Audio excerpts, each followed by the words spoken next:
My name is Lana Myers. I am 28 years old, and I have a twin sister named Karen who is 7 minutes younger than me.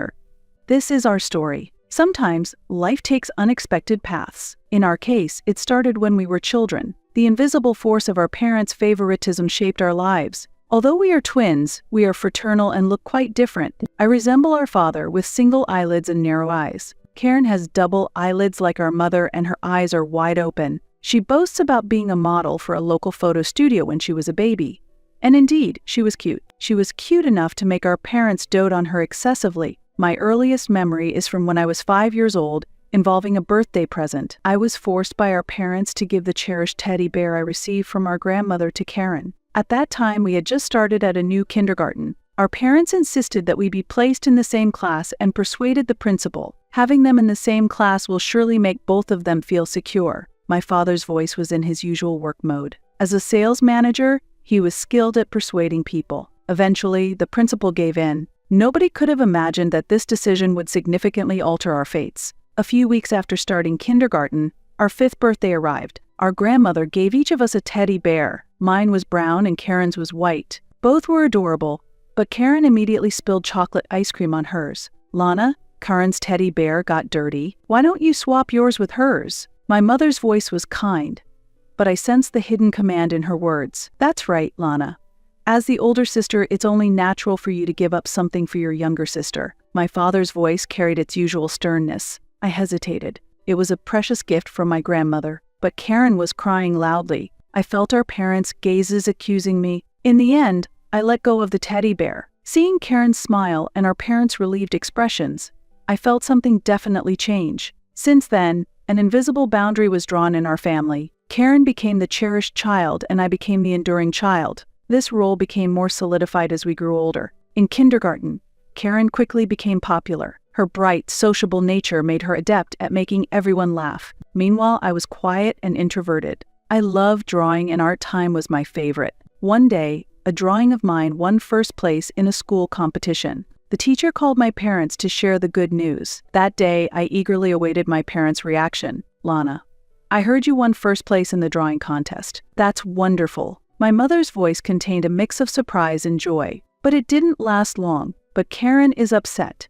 She wanted a prize too." My father looked at me sternly. "Lana, you are the older sister. You should think more about Karen. Don't do things that make her sad." I was dumbfounded. Was I not even allowed to be happy about my own achievements? From that day, I began to hide my talents and successes. I learned that staying unnoticed and remaining in Karen's shadow was the secret to keeping peace in the family. When we started elementary school, the differences became even more pronounced. Karen was elected class representative and served as the leader of the cheer squad at the sports festival. Our parents always proudly talked about Karen's achievements. Our Karen is trusted by everyone in her class. Even the teachers rely on her. My mother's voice always carried a boastful tone. Meanwhile, my grades were among the top of the class. But even showing my report card only elicited a lukewarm response from my parents. "Well, Lana is as usual," that was all.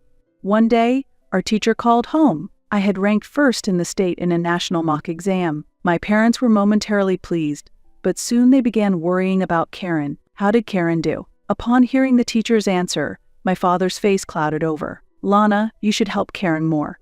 She's your sister, after all." From that day on, I was told to oversee Karen's studies, but Karen showed no interest at all. "What's the use of studying?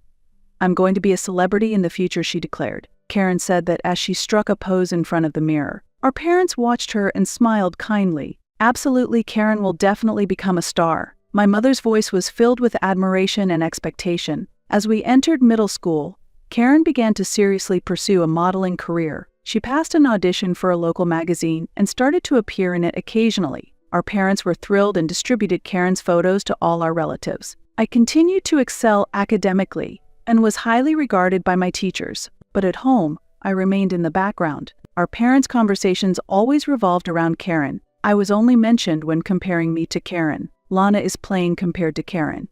But she's good at studying, so her future is secure." I heard such conversations over and over again. When we entered high school, the gap widened even more. Karen became a cheerleader and attracted attention throughout the school. I focused on my studies and even became the student council president. However, our parents' interest was solely directed towards Karen's cheerleading competitions. "Lana, aren't you going to watch Karen's game?" My mother's voice always had a hint of reproach. "I have to study." My response was always the same. The truth was, it was painful to watch Karen bask in the spotlight. Amidst this, I found my future dream. I wanted to become a financial analyst. I manipulated numbers and analyzed the value of companies. There, I found the fairness I was looking for. Numbers don't lie.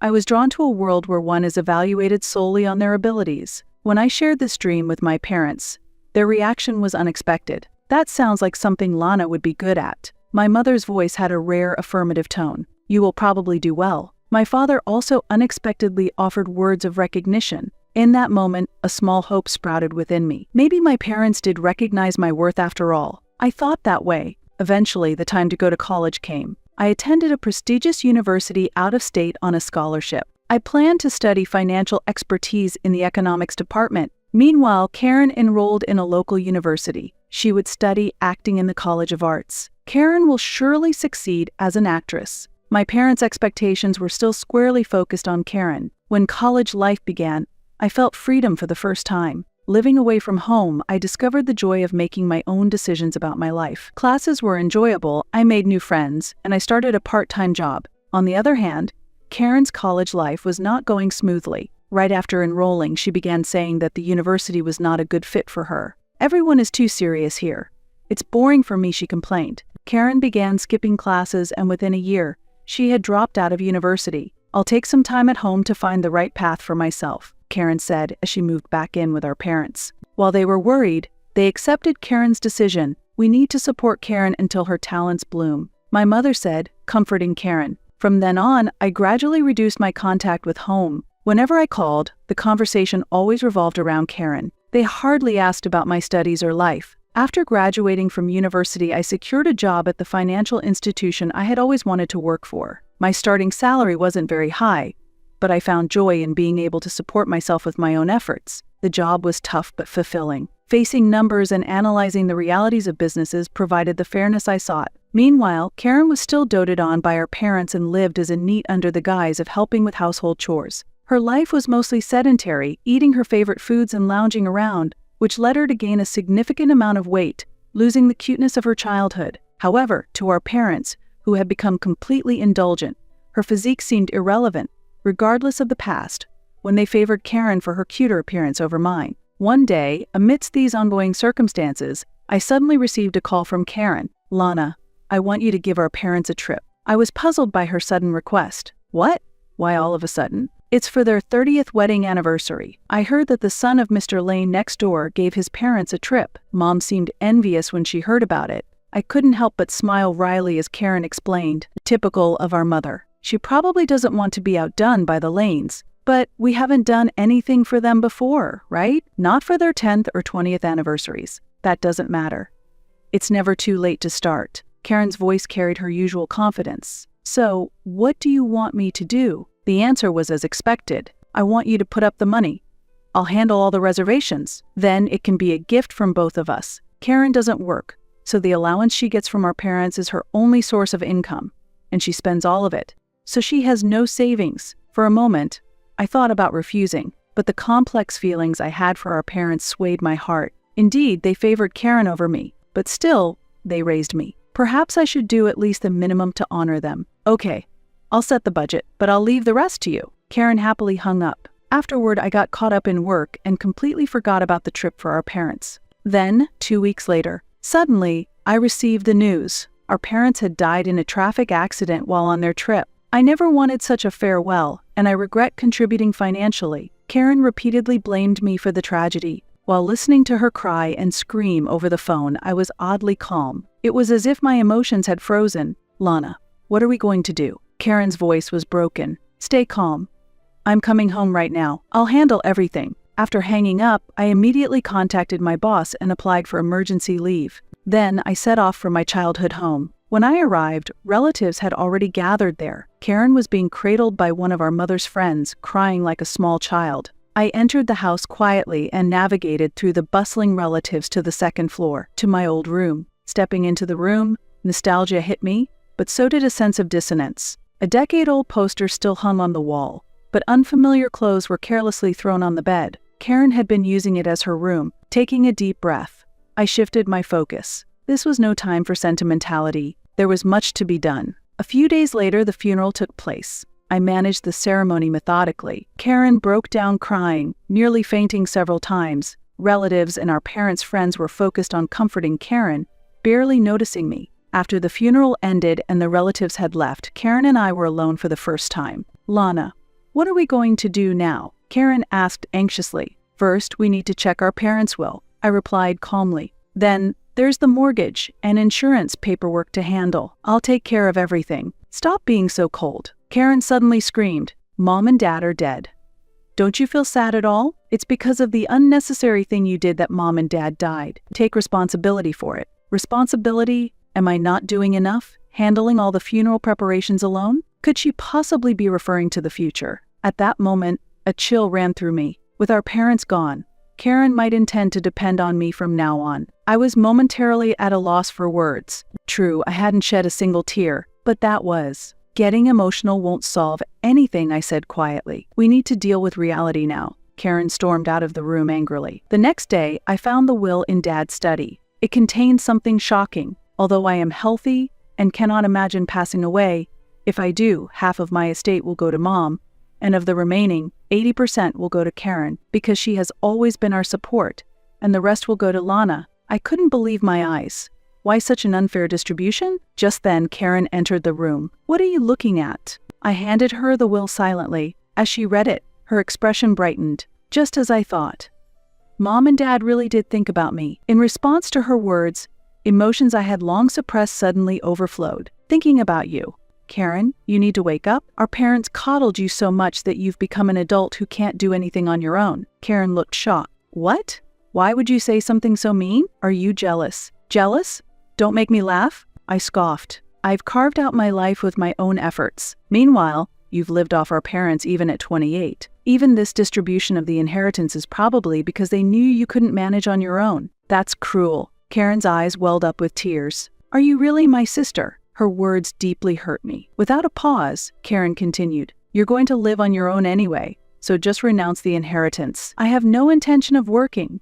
I need it for my living expenses. Now that Mom is gone, I should inherit everything. You have a job, so you don't need the inheritance, right? And by the way, it wasn't a gift from both of us. If you hadn't contributed money, I wouldn't have been able to book it, and Mom and Dad wouldn't have gone on that trip. I'm not giving you a single dollar." I was shaken, but I tried to remain composed. "We are related by blood, but we have nothing else in common. Do whatever you want with the inheritance. I'm going back to my own life.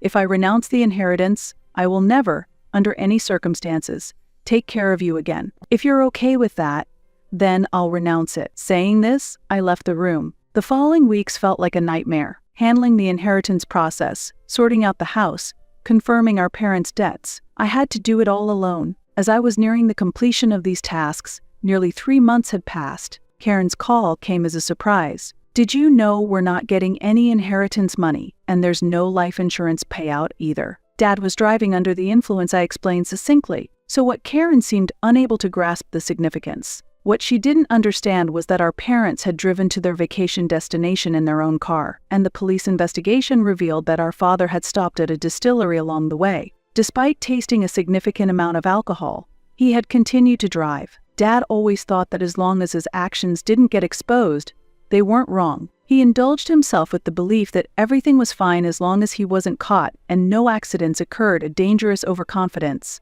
This accident was entirely Dad's fault, but as his daughter I felt conflicted. But that's all in the past now. In cases of drunk driving, there are clauses that exempt the insurance company from paying out, because it's considered a preventable, reckless act. Therefore, not only life insurance but also collision damage waiver and vehicle insurance payments were not applicable. After I explained this carefully, Karen shrieked in disbelief. She had assumed a substantial insurance payout was assured and was visibly shocked to learn otherwise. Originally, the beneficiary of the insurance was not me but Karen, who was the favored child. "This doesn't concern me. And what's this compensation about?" she demanded further. "It's because he hit a utility pole in the self-induced accident." I explained. Utility poles are public property, and when damaged in a traffic accident, the actual cost of repairs is billed to those responsible. But $80,000 for a concrete pole. That's ridiculous. It's just a pole, And it's not even broken, right? Karen argued. Actually, it caused a power outage. If anything,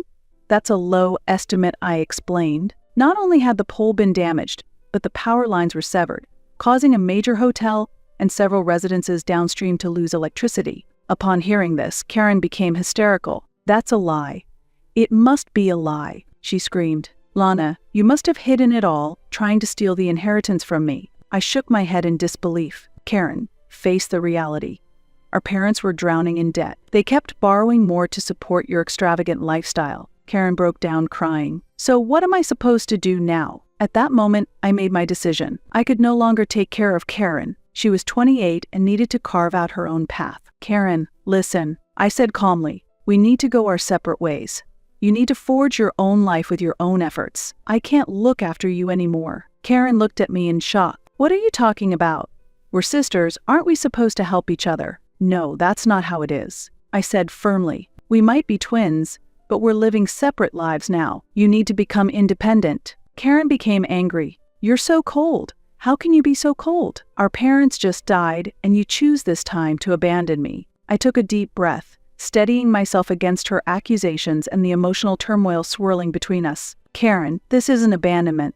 I'm treating you as an adult. You aren't a child anymore, are you? Despite her crying over the phone, I ended the call. Since that day, my relationship with Karen completely cooled off. She stayed at the family home, and I returned to my apartment. Occasionally, relatives would contact me, updating me on Karen's situation. With no savings left and no one else to rely on, she had reluctantly started to look for part-time jobs and modeling work. I focused on my career. My path as a financial analyst was successful, and I earned promotions. As I adapted to my new life, memories of my parents and my conflicts with Karen gradually faded. While searching for necessary documents one day, I found a bank book registered in my name. Alongside it was a letter from our grandmother. It seemed it was not my parents, but my grandmother who had left these for me. My grandmother had not been pleased with how our parents favored Karen, and she had admonished them multiple times. Because of this, she gradually became estranged from them and sadly passed away alone in a facility. The letter was already opened and stored with my parents' valuables, suggesting they had not intended to give it to me. However,